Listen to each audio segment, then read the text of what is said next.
فرید.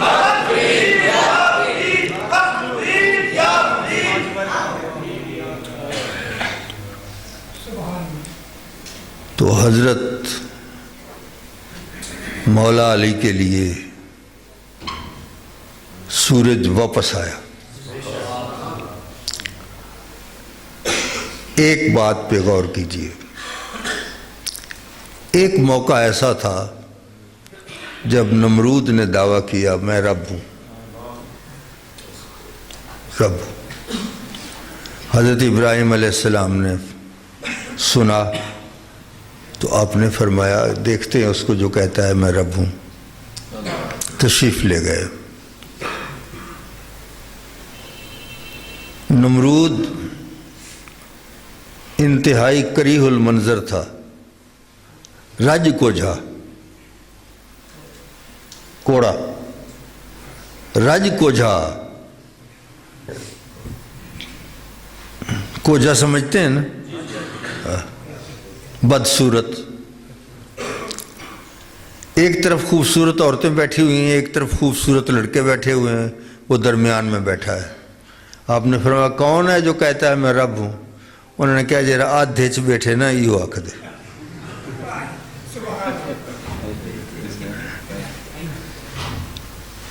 آپ کو خیال آیا جس کو شاعر نے قلم بند کیا کہ اگر اے رب جرا آدھے چ بیٹھے تو سجے کھبے جرے بیٹھے اے اندے بندے. تو شاعر نے کہا اگر ایسا ہے تو حسن بندوں کا خدا سے بڑھ گیا.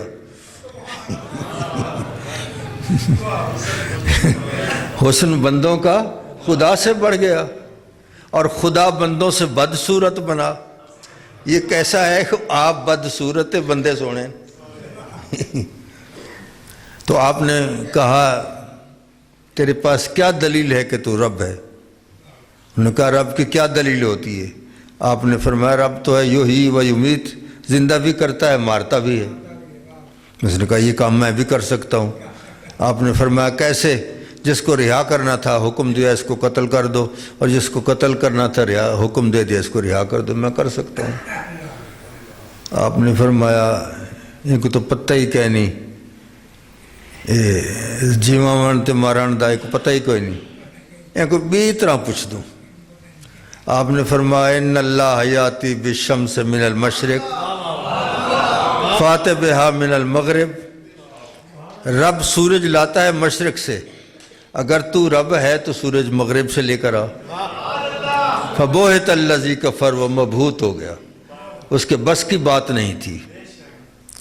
اگر وہ اس وقت سورج مغرب سے لے آتا تو مناظرے کے اصول سے تو اسے رب ماننا پڑتا، کیونکہ ڈن ہو گیا تھا. وہ تو نہ لا سکا. لیکن جب مولا کائنات کی نماز قضا ہوئی، سورج کدھر سے آیا؟ مغرب کی طرف سے آیا. اب تب رہین شوق کو کچھ سوجھتا نہیں، اے عشق تو بتا کہ محمد کو کیا کہوں.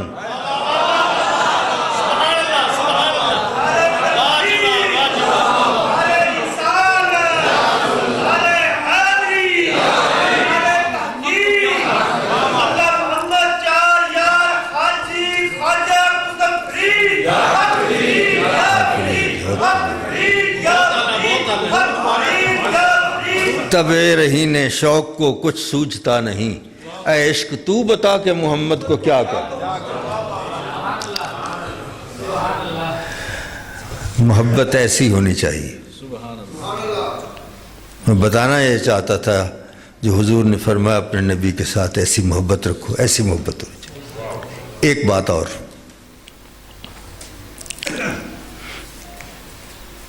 جب کوئی محدث کتاب لکھتا ہے، حدیث کی کتاب، اس میں ایک روایت نقل کرتا ہے، فلاں راوی سے روایت ہے. نقل کرنے سے پہلے، کتاب میں لکھنے سے پہلے وہ اس راوی کے پاس جاتا ہے. اس کے کچھ اصول ہیں جس پہ اس راوی کو پرکھتا ہے. یہ آدمی سب سے پتہ کرتا ہے یہ آدمی جھوٹا تو نہیں ہے، یہ جھوٹ تو نہیں بولتا، پھر اس کا تقویٰ کیسا ہے؟ نیک آدمی ہے، کسی سے زیادتی تو نہیں کرتا، نمازوں کا پابند ہے، شریعت کا پابند ہے، ساری چیزیں، اور اس کی سند ملتی ہے اوپر تک۔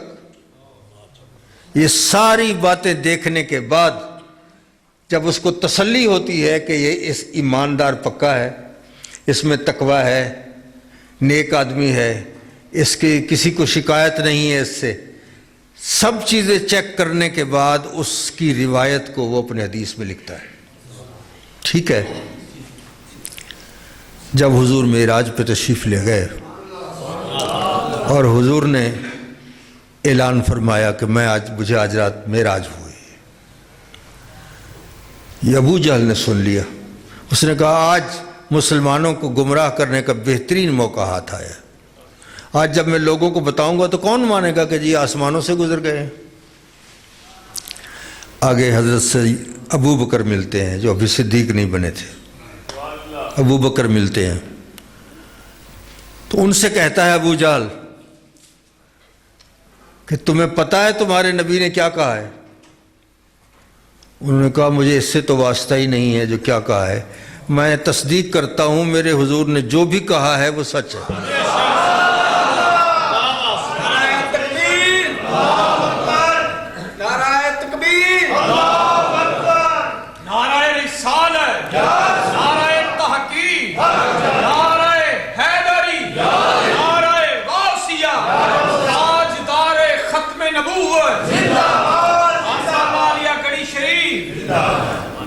تو حضرت ابو بکر نے اس کی تصدیق کر دی، جس کی وجہ سے وہ صدیق بن گئے۔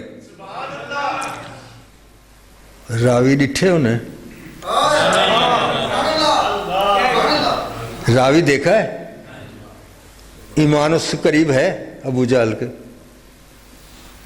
نہ ایمان ہے، نہ تقویٰ ہے، نہ طہارت ہے، حضور کا ازلی دشمن ہے، روایت وہ کر رہا ہے، تصدیق ابو بکر کر رہے ہیں اور صدیق بن جاتے ہیں۔ پتہ چلا حضور دی شان جے رہی آنکھیں نہ من گرو، بسم اللہ، کوئی روایت کرے،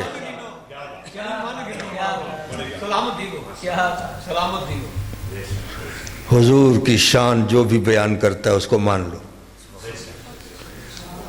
اس کی سند سند کچھ نہ دیکھو، یار کی بات تو کر رہا ہے نا۔ یہ ہے محبت، اپنے نبی کی محبت سکھاؤ۔ اور دوسری بات حضور نے فرمایا وحب اہل بیت ہی، اور اہل بیت کی محبت بھی سکھاؤ۔ اہل بیت سے محبت کیسی ہونی چاہیے؟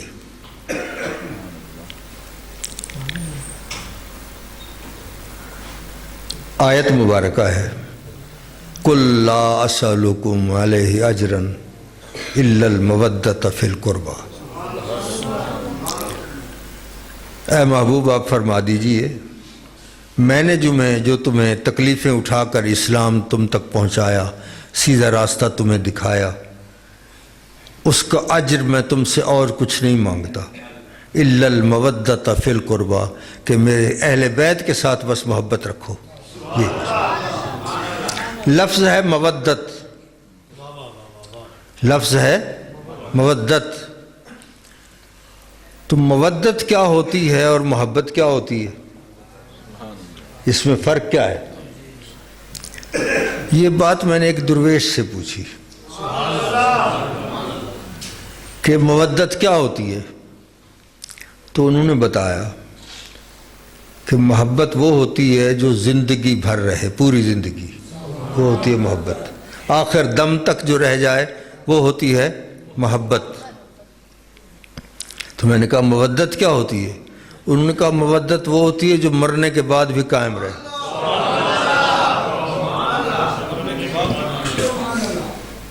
مویاں بھی جے قبر میری تے پا جاویں ایک پھیرا، ہڈیاں نکل کے قبر میری چو کرسن مجرا تیرا۔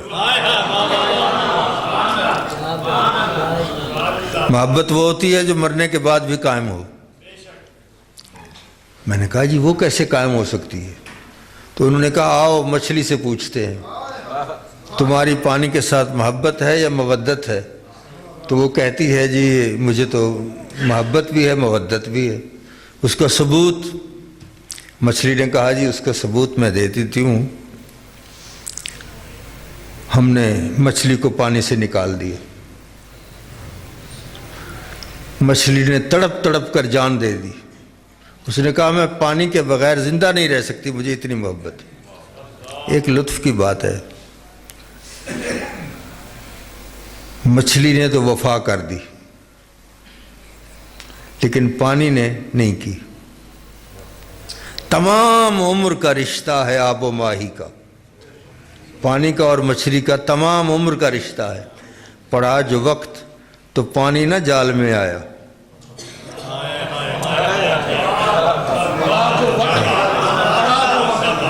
تو پانی نہ جال میں آیا۔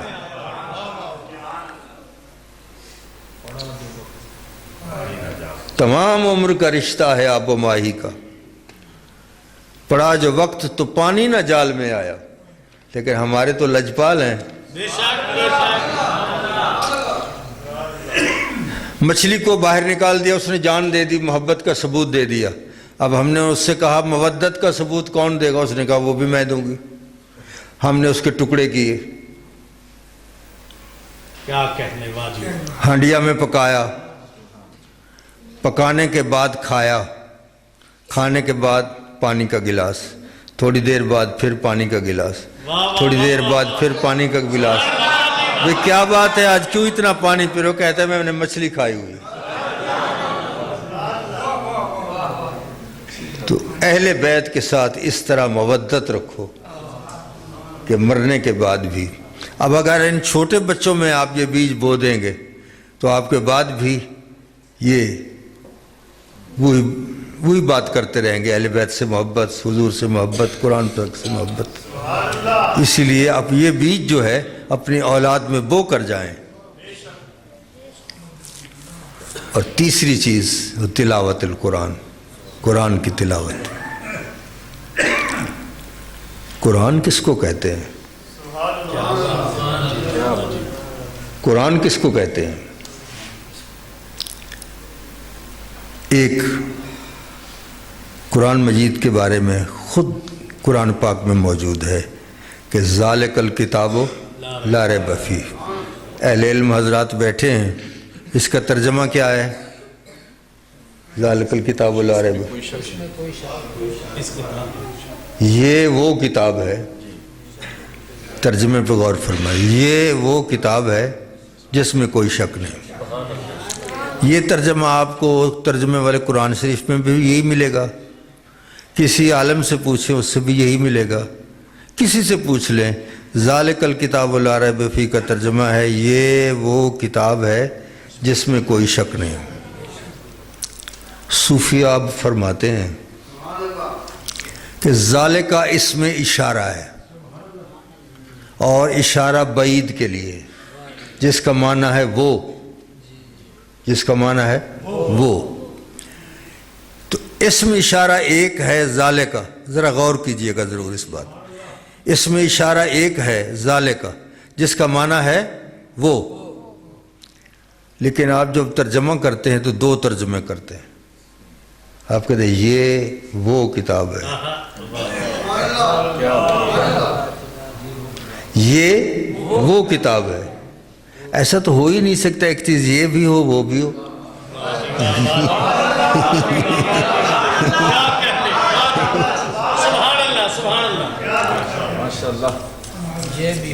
یہ بھی ہو وہ بھی ہو، یہ کیسے ہو سکتا ہے؟ اسم اشارہ ایک ہے تو ترجمہ ایک ہونا چاہیے۔ آپ یہ بھی کر رہے ہیں وہ بھی کر رہے ہیں، یہ بھی کر رہے ہیں وہ بھی کر رہے ہیں، کیا بات۔ تو دو ترجمے کر رہے ہیں، اسم اشارہ ایک ہے، ترجمے دو کر رہے ہیں، اور یہ ممکن ہی نہیں ہے کہ ایک چیز یہ بھی ہو وہ بھی ہو۔ تو پھر سے ہم نے پوچھا آپ کیسے ترجمہ کریں گے؟ وہ کہتے ہیں ذالک کا اسم اشارہ بعید کے لیے ہوتا ہے، جس کا معنی ہے وہ۔ تو ہم بھی اس کا ترجمہ یہی کریں گے کہ وہ کتاب اب ترجمہ کیسے ہوگا کہ یہ 30 پاروں کی کتاب ہم سے کہہ رہی ہے کہ وہ کتاب جس پہ میں نازل ہوئی ہوں سرکار کا چہرہ انور لا ریب فیہ اس میں کوئی شک نہیں۔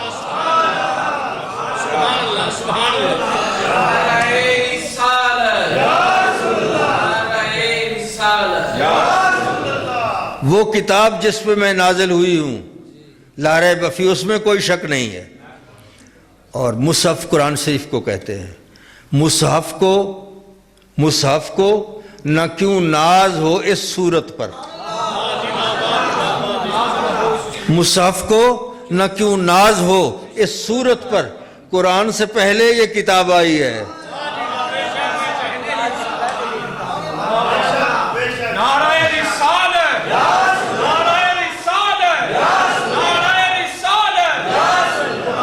قرآن سے پہلے یہ کتاب آئی ہے۔ اور حضرت خواجہ محمد یار فریدی علیہ رحمت نے یہی ترجمہ کیا۔ وہ فرماتا ہے ہم تو قرآن کے حافظ ہیں، پڑھا کرتے ہیں، رخ محبوب انوکھا ہے یہ قرآن اپنا۔ ہمارا قرآن تو رخ محبوب ہے۔ اور علامہ اقبال نے بھی یہی ترجمہ کیا، لوح بھی تو، قلم بھی تو، تیرا وجود الکتاب۔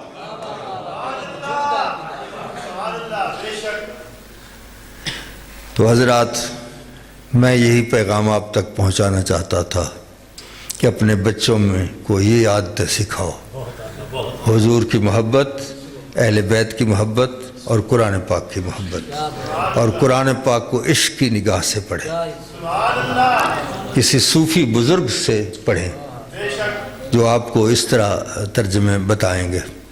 تو اللہ تعالیٰ میری اور آپ سب کی حاضری قبول اور منظور فرمائے۔ پہلی دفعہ میں یہاں حاضر ہوا ہوں، ماشاءاللہ آپ کے ذوق شوق کو دیکھ کر بہت خوشی ہوئی ہے، اور آپ نے میری باتیں سیدھی سادھی کچھ اس میں کوئی ایسی لچھے دار چیزیں تو نہیں تھیں، لیکن آپ نے توجہ سے سنا۔ میں بے حد شکر گزار ہوں مسجد کی انتظامیہ کے لیے، ہمارے جو میزبان ہیں میرے عزیز پیر بھائی، ان کے لیے، ان کے والد صاحب کے لیے میں دعا گو ہوں، باقی سب احباب کے لیے دعا گو ہوں۔ اللہ تعالیٰ سب پہ کرم فرمائے۔